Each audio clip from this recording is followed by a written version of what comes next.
तो primary mode जो होता है वो इनका स्पोर फॉर्मेशन होता है कि आर.एच. विटाकर जी आए जिन्होंने 5 किंगडम सिस्टम दिया, प्लांट्स को अलग, एनिमल्स को अलग, यूनिसेलुलर यूकैरियोटिक ऑर्गेनिजम्स को अलग कर दिया, आपके प्रोकैरियोट्स को मोनेरा में डाल दिया और फंगस के लिए उन्होंने अलग किंगडम बना दिया जो कि आपका फंगाई ऐड हो गया। तो इस तरीके से आपका ये पूरा system day by day change होता गया। क्यों? क्योंकि भाई ऑर्गेनिजम्स हमारे अलग अलग टाइप के हैं। आपके मिथेनोजेंस जो होते हैं they are the biogas producers. वो क्या करते हैं? बायोगैस की फॉर्मेशन करते हैं, दे फॉर्म बायोगैस। आपकी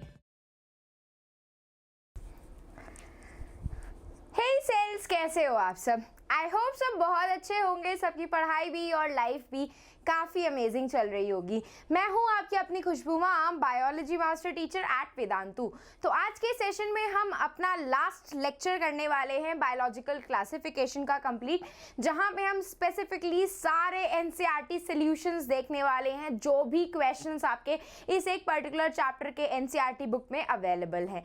और ये क्वेश्चंस आपके क्लास 11 पीरियोडिक टेस्ट के लिए एंड इवन क्लास 11 के एग्जाम्स के लिए काफ़ी इंपॉर्टेंट होने वाले हैं, क्योंकि इन्हीं एक क्वेश्चंस में से घुमा फिरा करके ना जाने कितने MCQs, assertion and reason questions, long answer based questions, सब कुछ बन सकता है। तो मेक श्योर आप इसको ज़रूर करना कि आप स्टार्ट से लेकर एंड तक इसे ज़रूर देख रहे हो। चलो let's begin our session. Here we go with the very first thing, that is the प्यारा सा dose of motivation. You will never always be motivated, so you must learn to be disciplined. Discipline का मतलब क्या हुआ? अगर आप disciplined होकर के डेली अपना होमवर्क कंप्लीट कर रहे हो, ठीक से पढ़ाई कर रहे हो, जो भी कोचिंग में जा रहे हो वहाँ का होमवर्क पूरा टाइम से कंप्लीट कर रहे हो, प्रैक्टिस अच्छे से कर रहे हो, तो बस कहीं से भी कुछ भी इधर उधर मोटिवेशन लेने की जरूरत ही नहीं पड़ेगी भाई। आप हमेशा अप टू डेट रहोगे, अपने नीट के लिए अच्छे से प्रिपेयर कर रहे हो, क्लास 11 के लिए अच्छे से प्रिपेयर कर रहे हो, और क्या चाहिए भाई, है ना। चलो लेट्स गो। तो अगर इन केस आप लोगों को नोटिफिकेशन नहीं मिलता है मेरे सेशंस का, तो आप टेलीग्राम चैनल को ज्वाइन कर सकते हैं। इसी एक पर्टिकुलर चैनल पे, इसी टेलीग्राम अकाउंट पे आपको हर एक सेशन का डे टू डे अपडेट्स मिलेगा। इसका लिंक भी आपके सेशन के डिस्क्रिप्शन बॉक्स में अवेलेबल है। और इन केस अगर आपको मुझे पर्सनली रीच आउट करना है तो आप मुझे इंस्टाग्राम पे रीच आउट कर सकते हैं। खुशबू_भाटिया मेरा इंस्टाग्राम का अकाउंट है। And let's begin with our flashback MCQs जो हमने अपने लास्ट लेक्चर में किए थे। तो which kingdom in the 5 kingdom system classification comprises organisms that are primarily photosynthesis and have chlorophyll A and B? तो भाई 5 kingdom system में कौन था? आपके प्लांट्स ही थे, प्लांटे किंगडम था जहां पे आपका chlorophyll A and B pigment दोनों ही प्रेजेंट होता है। तो C is the correct answer. ठीक है, next, which of the following is not a characteristics of kingdom Protista? Kingdom Protista कैसे होते हैं?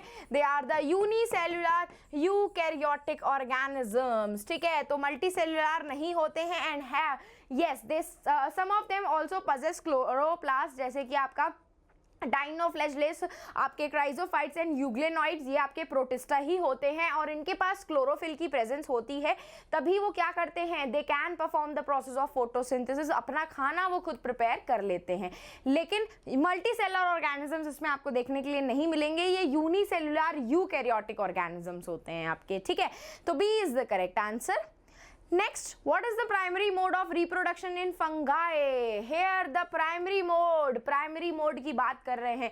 तो प्राइमरी मोड जो होता है वो इनका स्पोर फॉर्मेशन होता है। अब आप लोगों ने बाइनरी फिजन, फ्रेगमेंटेशन ये दोनों ही पढ़े हैं, ये भी होते हैं, लेकिन ये प्राइमरी मोड नहीं होते। प्राइमरी मोड का मतलब होता है कि जो स्पेसिफिकली सबसे ज्यादा मोड ऑफ रिप्रोडक्शन वो कौन सा यूज करता है, तो वो आपका स्पोर फॉर्मेशन रहता है। तो C is the correct answer, क्योंकि ये प्राइमरी मोड ऑफ रिप्रोडक्शन होता है।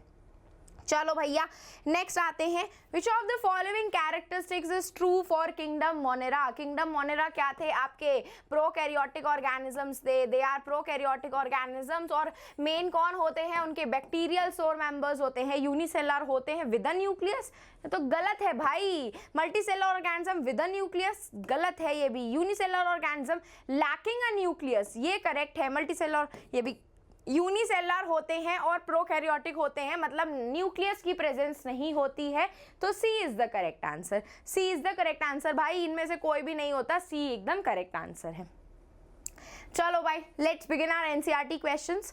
And here we go with the very first question. Discuss how classification system have undergone several changes over a period of time. तो आप लोगों को मैंने बहुत सारे सिस्टम बताए थे. एक बेसिक सिस्टम बताया था जहाँ पे भाई कुछ नहीं, रोटी कपड़ा मकान के ऊपर हमने क्लासिफिकेशन किया था. फिर आपके फादर ऑफ बायोलॉजी एरिस्टोटल जी आए थे, जिन्होंने क्या किया था, दो सिस्टम बनाए जहाँ पे उन्होंने प्लांट्स को उनके मॉर्फोलॉजिकल कैटेगरीज के बेसिस पे डिवाइड कर दिया और एनिमल्स को आपके प्रेजेंस ऑफ ब्लड के बेसिस पे कि ब्लड आपका रेड कलर का है कि ब्लड आपका रेड कलर का नहीं है, उसके बेसिस पे डिवाइड कर दिया. फिर ये भी सिस्टम रिजेक्ट हो गया. क्यों? क्योंकि भाई इतने सारे ऑर्गेनिजम्स थे.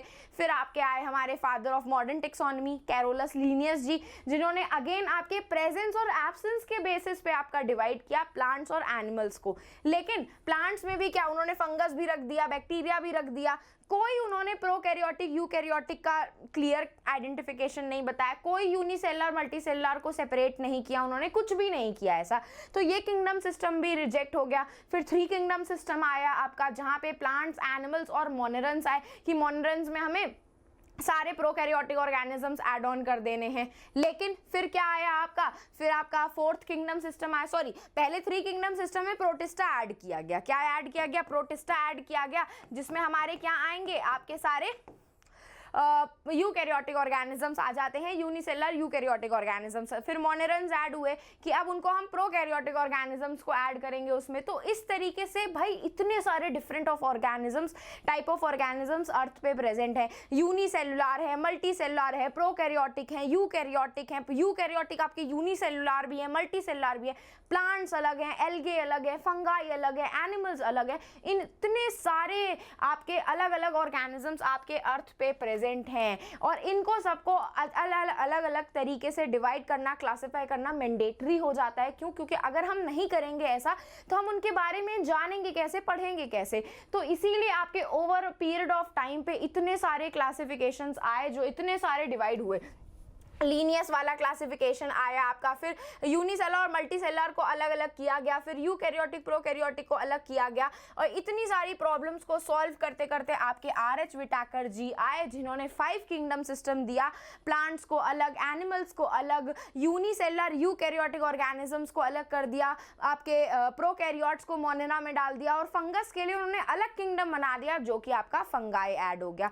तो इस तरीके से आपका ये पूरा system day by day change होता गया. क्यों? क्योंकि भाई ऑर्गेनिजम्स हमारे अलग अलग टाइप के हैं. हम यूनिसेलुलर को मल्टीसेलुलर के साथ नहीं पढ़ सकते, उनकी प्रॉपर्टीज अलग अलग होती हैं. हम प्रोकैरियोटिक को यूकैरियोटिक के साथ नहीं पढ़ सकते. यही रीजन है over a period of time इतना सारा चेंज आया था आपके क्लासिफिकेशन सिस्टम में. ठीक है, चलो भैया नेक्स्ट आते हैं. State 2 economical important uses of heterotrophic bacteria and Archie bacteria. Archie bacteria हमने किस में पढ़ा था? मोनेरा में पढ़ा था, जिसमें आपको मैंने बताए थे कि आपके ऐसे मिथेनोजेंस होते हैं. आपके मिथेनोजेंस जो होते हैं, they are the biogas producers. वो क्या करते हैं? बायोगैस की फॉर्मेशन करते हैं. दे फॉर्म बायोगैस आपकी. तो बायोगैस तो हमारे लिए यूजफुल है, तो हमें इकोनॉमिकल इंपॉर्टेंट बैक्टीरिया बताने हैं ना. हेटेरोट्रॉफिक बैक्टीरिया आपके किस में आ रहे थे? यू बैक्टीरिया में आ रहे थे आपके हेटेरोट्रॉफिक बैक्टीरिया, जिसमें से आपको ऐसे बैक्टीरिया थे जो आपका हेटेरोट्रॉफिक मोड ऑफ न्यूट्रिशन अपनाते थे, जैसे कि आपका लैक्टोबैसिलस दही के लिए यूज होता है. बहुत सारे नाइट्रीफाइंग बैक्टीरिया थे जो आपकी मिनरल रिसाइकलिंग में मदद कर रहे थे. What are they doing? Mineral recycling में हेल्प कर रहे थे. वो आपके कैसे थे? कीमो ऑटोट्रॉफिक थे. ऑक्सीडेशन का प्रोसेस परफॉर्म करके एनर्जी बनाते थे और उस एनर्जी को यूज करके एटीपी बनाते थे. नाइट्रोजन फिक्सेशन, नाइट्रीफाइंग बैक्टीरिया थे आपके, वो क्या कर रहे थे? मिनरल रिसाइकलिंग में हेल्प कर रहे थे. तो ये सब क्या हो गए? आपके इकोनॉमिकल इंपॉर्टेंट बैक्टीरिया हो गए. ये सब आपके एनसीईआरटी बुक में ही मेंशन है. क्या थे? डीकंपोजर्स थे आपके. लैक्टोबैसिलस कर्ड के फॉर्मेशन में हेल्प कर रहे थे. एंटीबायोटिक्स में यूज होती है आपकी बैक्टीरिया ये सारी. एटमॉस्फेरिक नाइट्रोजन में नाइट्रीफाइंग बैक्टीरिया थे जो कीमोट्रोपिज्म शो कर रहे थे. केमिकल्स का केमिकल यूज करके एनर्जी बनाते थे, ऑक्सीडेशन प्रोसेस कर रहे होते थे. Archaebacteria methane gas, methanogens, biogas का फॉर्मेशन कर रहे थे. आपके सीवेज ट्रीटमेंट में हेल्प होता है. तो ये हो गए क्या? हमारे इकोनॉमिकल इंपॉर्टेंट बैक्टीरिया. ठीक है, चलो What do the terms phycobiont and mycobiont signify? तो यहाँ पे आपके लाइकेंस की सिम्बायोटिक एसोसिएशन की बात हो रही है ना। यहाँ पे तो सिम्बायोटिक एसोसिएशन की बात हो रही है, लाइकेंस की बात हो रही है। लाइकेंस में क्या प्रेजेंट होते हैं? एक तो फंगाई प्रेजेंट होते हैं लाइकेंस में, और एक प्रेजेंट होते हैं आपके एल्गे। क्या प्रेजेंट होते हैं? एल्गे। कौन सा था? साइनोबैक्टीरिया, आपके साइनोबैक्टीरिया बीजीए बैक्टीरिया के साथ होते हैं। और फंगाई में आपके मेंबर्स ऑफ एस्कोमाइसिटीज थे जो मैंने आपको बताए थे। तो यहाँ पे वो लाइकेन की बात कर रहे हैं। फाइकोबायोन जो होता है वो एल्गल कॉम्पोनेंट होता है आपका, जबकि माइकोबायोन जो होता है वो आपका फंगल कंपोनेंट होता है। माइकोबायोन फंगस के लिए यूज करते हैं, फाइकोबायोन हम लोग एल्गल कंपोनेंट के लिए यूज करते हैं। ये दोनों आपस में क्या थे? सिम्बायोटिक रिलेशनशिप में थे। एल्गी क्या थी? एल्गी के पास आपका क्लोरोफिल की प्रेजेंस होती है ना। एल्गी के पास क्या होती है? They contain chlorophyll. तो वो क्या कर रहे थे? फोटोसिंथेसिस कर रहे थे। तो फोटोसिंथेसिस के लिए भाई वो फंगस को क्या प्रोवाइड कर रहे थे? फूड प्रोवाइड करते हैं। जबकि फंगस क्या करता है? न्यूट्रिएंट्स को सॉइल में से एब्जॉर्ब करके एल्गी को प्रोवाइड करता है। तो इस तरीके से वो सिम्बायोटिक एसोसिएशन में थे। फाइकोबायोंट हो गया आपका एल्गल वाला पार्ट, जहां पे आपका ब्लू ग्रीन एल्गी वाला बैक्टीरिया थे, ऐसे बैक्टीरिया थे जो फोटोसिंथेसिस परफॉर्म कर रहे थे। फंगल कंपोनेंट आपका मेंबर्स ऑफ एस्कोमाइसिटीज हो गए थे। तो ये हो गया आपका फाइकोबायोंट एंड माइकोबायोंट। ठीक है भाई। Give a comparative account of the classes of the kingdom fungi under the following. कौन कौन सी किंगडम हमने पढ़ी थी? फाइकोमाइसिटीज पढ़ी थी हम लोगों ने, और कौन सी पढ़ी थी? 4। On the basis of mode of nutrition, उनके ये सब सेक्सुअल रिप्रोडक्शन के बेसिस पे, एसेक्सुअल स्पोर्स के बेसिस पे पढ़े थे। बेसिडियोमाइसिटीज पढ़ा था हम लोगों ने, और कौन सा पढ़ा था हम लोगों ने? एस्कोमाइसिटीज पढ़ा था, और कौन सा पढ़ा था? ड्यूट्रोमाइसिटीज पढ़ा था, जिनको हम इनपरफेक्ट फंगाई भी बोलते हैं, क्योंकि इनके अंदर सेक्सुअल स्टेज नहीं पाई जाती है। और अगर हम बात करें एसेक्सुअल स्पोर्स की, जो जूओस्पोर्स, स्पोरेंजियोस्पोर्स और आपके कोनिडिया थे, वो आपके बेसिडियोमाइसिटीज में नहीं मिलते हैं, जबकि बाकी सब में एसेक्सुअल स्पोर्स मिलते हैं। सेक्सुअल स्पोर्स की बात करें तो फाइकोमाइसिटीज, बेसिडियोमाइसिटीज, एस्कोमाइसिटीज में मिलते हैं, लेकिन ड्यूट्रोमाइसिटीज में नहीं होते हैं। उसमें भाई सेक्सुअल रिप्रोडक्शन ही नहीं होता है, तो भाई कहां से मिलेंगे सेक्सुअल स्पोर्स? तो ऐसी टेबल बनवाई थी मैंने आपको, जहां पे मैंने हैबिटेट के बेसिस पे बताया था। मोड ऑफ न्यूट्रिशन क्या हो गया? ये इनका मोड ऑफ न्यूट्रिशन हो गया। सैप्रोफिटिक होते हैं आपके, और कुछ बहुत पैरासिटिक भी होते हैं। ये भी आपके सैप्रोफिटिक होते हैं। सारे ऑलमोस्ट फंगस तो भाई सैप्रोफिटिक ही होते हैं। किसके ऊपर सर्वाइव करते हैं वो लिखा हुआ है। एसेक्सुअल स्पोर्स की बात करें तो 2 स्पोर्स प्रेजेंट होते हैं फाइकोमाइसिटीज में। जूओस्पोर्स ये एक्वाटिक में प्रेजेंट होते हैं, और स्पोरेंजियोस्पोर्स आपके राइजोपस और म्यूकर में प्रेजेंट होते हैं। बेसिडियोमाइसिटीज में एसेक्सुअल स्पोर्स नहीं होते हैं। एस्कोमाइसिटीज और ड्यूट्रोमाइसिटीज में कोनिडिया की प्रेजेंस होती है, जो आपके एप्लानोस्पोर्स भी कहलाते हैं, नॉन मोटाइल होते हैं आपके। ठीक है। फिर अगर मैं बात करूं सेक्सुअल स्पोर्स की, तो सेक्सुअल स्पोर्स ड्यूट्रोमाइसिटीज में एब्सेंट होते हैं, सेक्सुअल रिप्रोडक्शन ही नहीं करता है। जाइगोस्पोर, रेस्टिंग जाइगोट बताया था मैंने। 2 सेल्स आपस में, पहले उनका साइटोप्लाज्म फ्यूज हो रहा था, फिर उनका न्यूक्लियस फ्यूज होकर के क्या बना रहे थे? वो एक जाइगोट की फॉर्मेशन कर रहे थे, 2n जाइगोट की, जो मियोसिस करके क्या बना रहे थे? आपके स्पोर्स बना रहे थे। तो जाइगोस्पोर्स होता है, इसमें बेसिडियोस्पोर, इसमें एस्कोस्पोर, उसमें स्पोर होते ही नहीं है। सेक्सुअल रिप्रोडक्शन फाइकोमाइसिटीज, बेसिडियो और एस्कोमाइसिटीज में होती है, ड्यूट्रोमाइसिटीज में नहीं होती है। फ्रूटिंग बॉडी भी होती है भाई बेसिडियोकार्प, एस्कोकार्प सॉरी, और ड्यूट्रोमाइसिटीज में तो होती ही नहीं है भाई, है ना। तो इस तरीके से हो गया आपका मोड ऑफ न्यूट्रिशन और मोड ऑफ रिप्रोडक्शन पे उनका classification. Let me tell you, आप लोगों के लिए एक सजेशन रहेगा, इस क्वेश्चन का आंसर अगर पैराग्राफ फॉर्मेट में लिख करके आओगे ना, कुछ नहीं याद रहेगा, सब गड़बड़ हो जाएगी। जैसे मैंने यहाँ पे टेबल बनाई हुई है, अगर सिंपल आप यही टेबल, लिटरली यही टेबल बना करके आओगे ना, बहुत फायदा मिलेगा आपको, लिटरली बहुत फायदा मिलेगा। तो इसीलिए हैबिटेट में आप सब लोगों को पता है कि पैरासाइट भी होते हैं, रेयरली पैरासाइट होते हैं, मेनली तो सैप्रोफिटिक ही होते हैं आपके। तो इस तरीके से आप बना करके आ सकते हो। ठीक है। Here we go with the next question. How are viroids different from viruses? तो viroids क्या होते हैं आपके, सिर्फ और सिर्फ इसमें क्या प्रेजेंट होता है, न्यूक्लिक एसिड की प्रेजेंस होती है, इसमें डीएनए या फिर आरएनए न्यूक्लिक एसिड प्रेजेंट होता है। Molecular weight, low molecular weight होता है भाई, सिर्फ 5% ही तो बनाता है न्यूक्लिक एसिड आपका पूरा वायरस का स्ट्रक्चर, तो लो मॉलिक्यूलर वेट होता है। ये सिर्फ क्या करता है, सिर्फ और सिर्फ प्लांट में डिसीज कॉज करता है। पोटैटो स्पिंडल ट्यूबर डिसीज आप लोगों ने बताई थी मैंने, सिर्फ प्लांट डिसीज कॉज करता है, 20 प्लांट डिसीज कॉज करता है वायरॉइड्स आपका, कोई प्रोटीन की कवरिंग नहीं प्रेजेंट होती है। जबकि अगर मैं बात करूं आपके वायरसेस की, तो वायरसेस में आपके प्रोटीन की लेयर भी प्रेजेंट होती है, जिसको हम क्या बोल रहे थे, कैप्सोमियर्स। यही कैप्सोमियर्स आपका क्या फॉर्म करता है, कैप्सिड की फॉर्मेशन करता है। जबकि अगर मैं बात करूं आपके न्यूक्लिक एसिड की, तो या तो उसके अंदर आरएनए प्रेजेंट होता है या तो उसके अंदर डीएनए प्रेजेंट होता है। मॉलिक्यूलर वेट भी इससे ज्यादा होता है, ठीक है, मॉलिक्यूलर वेट ज्यादा होता है। वायरसेस आपके प्लांट में भी इन्फेक्शन कॉज करते हैं, इवन एनिमल्स में भी इन्फेक्शन कॉज करते हैं, और एक ऐसे वायरस होते हैं जो बैक्टीरिया के अंदर भी इंफेक्शन कॉज करते हैं, दैट इज द बैक्टीरियोफाजेस, ठीक है। प्लांट के अंदर आपके सिंगल स्ट्रैंडेड आरएनए वायरसेस होते हैं, एनिमल्स के अंदर आपके single stranded RNA, double stranded RNA, double stranded DNA viruses होते हैं, और mostly double stranded DNA viruses bacteriophages में होते हैं। तो इस तरीके से आपके दोनों वायरॉइड्स और वायरसेस हो गए। वायरसेस के अंदर दोनों पार्ट प्रेजेंट होते हैं, जबकि वायरॉइड्स के अंदर सिर्फ न्यूक्लिक एसिड की प्रेजेंस होती है, ठीक है। चलो भैया, next question, give a brief account of viruses with respect to their structure and nature of genetic material and name 4 common viral diseases. तो मैंने वायरसेस का बताया था उनके स्ट्रक्चर के बेसिस पे। अगर मैं वायरसेस के स्ट्रक्चर की बात करूं, तो इनका जो प्रोटीन लेयर होती है वो कितना स्ट्रक्चर फॉर्म करती है, it forms the 95% of their structure. और अगर मैं बात करूं आपके न्यूक्लिक एसिड की, तो न्यूक्लिक एसिड तो भाई सिर्फ 5% फॉर्म करता है, कितना, ओनली 5%। एंड या तो इसके अंदर आरएनए की प्रेजेंस होगी या तो इसके अंदर डीएनए की प्रेजेंस होगी। इसके ऊपर क्वेश्चन आ चुका है कि वायरसेस के अंदर दोनों एक साथ प्रेजेंट नहीं होते हैं, या तो आरएनए प्रेजेंट होगा या तो डीएनए प्रेजेंट होगा, दोनों साथ में नहीं प्रेजेंट होते हैं, याद रखना। ये प्रोटीन की जो कवरिंग होती है ना, इसको हम कहते हैं कैप्सोमियर्स। ये कैप्सोमियर्स ना एक एनवेलप की फॉर्मेशन करता है, बहुत सारे कैप्सोमियर्स इकट्ठा होकर के एक एनवेलप बनाते हैं, जिसको हम क्या बोलते हैं, कैप्सिड बोलते हैं। क्या बोलते हैं, कैप्सिड बोलते हैं।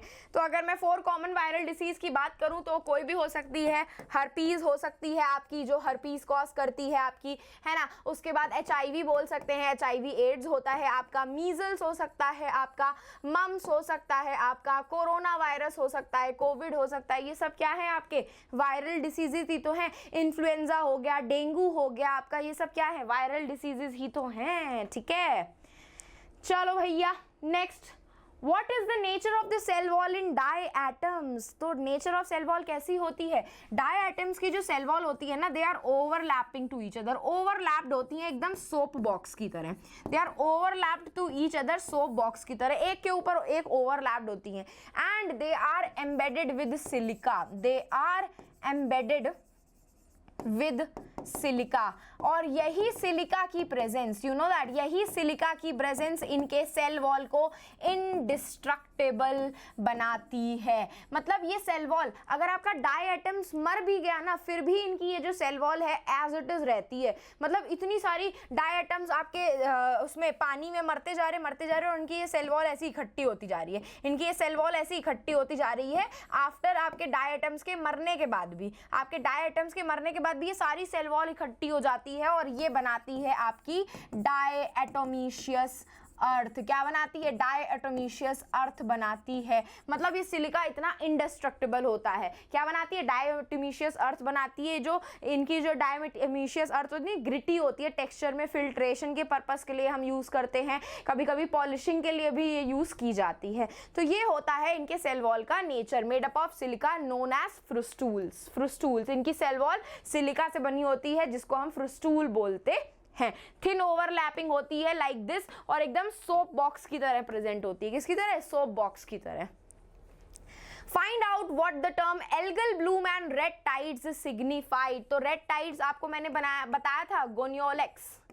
गोनियोलेक्स ये क्या होते हैं आपके, क्या होते हैं, यही जो रेड टाइड्स हैं आपके गोनियोलेक्स कॉज करता है। जो रेड डाइनोफ्लैजिलेट्स होते हैं, क्या होते हैं, रेड कलर का पिगमेंट इनमें प्रेजेंट होता है। इनमें ग्रीन पिगमेंट के अलावा भी बहुत सारे पिगमेंट प्रेजेंट होते हैं, जिनमें से मेन आपको ये रेड टाइड वाला गोनियोलेक्स पढ़ना है, जो रेड कलर का पिगमेंट प्रोड्यूस करता है। इतने सारा रिप्रोडक्शन करते हैं ये लोग, इतना नंबर अपना इंक्रीज कर रहे होते हैं कि जहां पे ये प्रेजेंट होते हैं वहां की टाइड्स आपको रेड कलर की दिखने लग जाती हैं, क्योंकि इनके अंदर रेड कलर का पिगमेंट प्रेजेंट होता है। जबकि एल्गल ब्लूम के लिए आपकी साइनोबैक्टीरिया रिस्पॉन्सिबल होती है। साइनोबैक्टीरिया भी एक्सेस अमाउंट में अपनी ग्रोथ करके अपने पूरे वाटर को, पूरे पानी को एक एल्गी से, चादर से, एल्गल ब्लूम से कवर कर देती है। और ये एल्गल ब्लूम की वजह से ना इतना ऑक्सीजन ये लोग यूटिलाइज करते हैं फोटोसिंथेसिस के लिए, आपका बाकी सारे रेस्पिरेशन और बाकी सारे अपनी ग्रोथ करने के लिए, कि पूरे ऑक्सीजन को यूटिलाइज कर देते हैं। और इस एल्गल ब्लूम की वजह से उस एक्वाटिक प्लांट में, उस एक्वाटिक वाटर में सारी प्लांट्स वगैरह, एनिमल्स वगैरह की डेथ भी हो जाती है।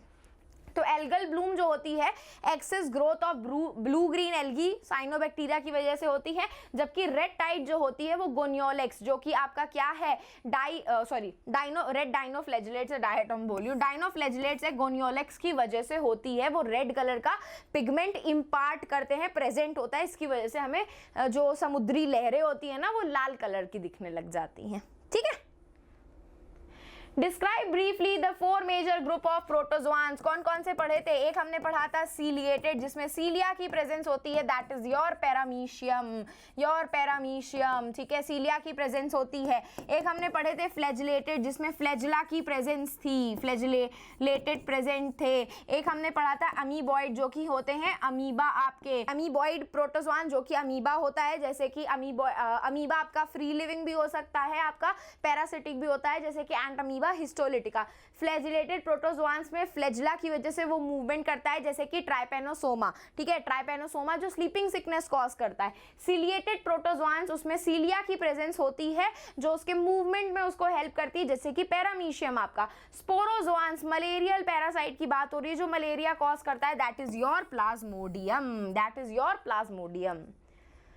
Plants are autotrophic. Can you think of some plant that are partially heterotrophic? One of the best example is insectivorous plants. Insectivorous plants आपके सिर्फ कसकटा को छोड़ करके कुछ बहुत इंसेक्टी, जैसे Venus fly trap, green colour का आपको दिखेगा, तो वो पार्शियली हेटेरोट्रॉफिक होता है, पार्शियली ऑटोट्रॉफिक होता है। ये आपके इंसेक्टिवोरस प्लांट्स जो होते हैं वो पार्शियली हेटेरोट्रॉफिक होते हैं, पार्शियली ऑटोट्रॉफिक। इनमें क्लोरोफिल की प्रेजेंस भी होती है, तो ये फोटोसिंथेसिस भी परफॉर्म करते हैं। और ये नाइट्रोजन डेफिशिएट सॉइल में ग्रो करते हैं। नाइट्रोजन डेफिशिएट सॉइल का मतलब ऐसी सॉइल में ग्रो करेंगे जहां पे नाइट्रोजन की प्रेजेंस ही नहीं होती है। तो नाइट्रोजन की प्रेजेंस पूरी करने के लिए ये जो इंसेक्ट्स होते हैं उनको खाते हैं। ठीक है, तो इंसेक्टिवोरस प्लांट जैसे कि आपका पिचर प्लांट हो गया, वो आपका क्या होता है, ये होता है आपका partially heterotrophic and partially autotrophic, mixotrophic होते हैं आपके, एक तरीके से कह सकते हैं।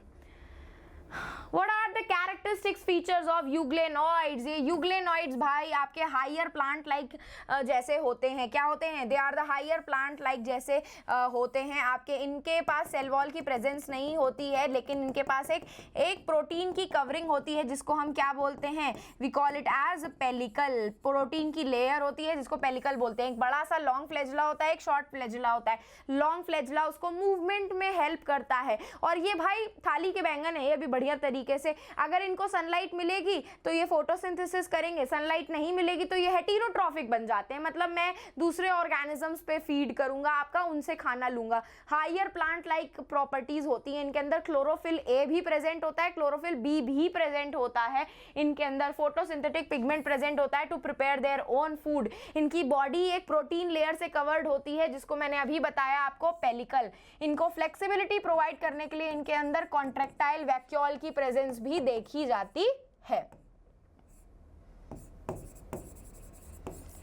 ठीक है, और they are found in the fresh water. जो रुका हुआ फ्रेश वाटर होता है ना, स्टेगनेंट फ्रेश वाटर होता है, लेकिन स्टेगनेंट रुका हुआ फ्रेश वाटर में आपके मिलते हैं ये यूग्लेनॉइड्स। 2 फ्लैजिला होते हैं, एक शॉर्ट होता है, एक लॉन्ग होता है। चलो तो here you go with the homework question, जो आप लोग मुझे कमेंट सेक्शन में बताना बिल्कुल भी मत भूलिएगा, ठीक है। चलो तो जाते जाते बस टेलीग्राम चैनल को ज्वाइन कर लेना, ताकि कोई भी इंपॉर्टेंट सेशन का अपडेट आपसे मिस आउट ना हो जाए। और इन केस अगर आपको मुझे पर्सनली रीच आउट करना है तो आप मुझे इंस्टाग्राम पे रीच आउट कर सकते हैं फॉर एनी क्वेरी। और बस जाते जाते सेशन को लाइक कर देना, चैनल को सब्सक्राइब कर देना। अब हम फिर मिलेंगे चलते चलते ऐसे ही नेक्स्ट अमेजिंग सेशन में। तो bye guys and take care.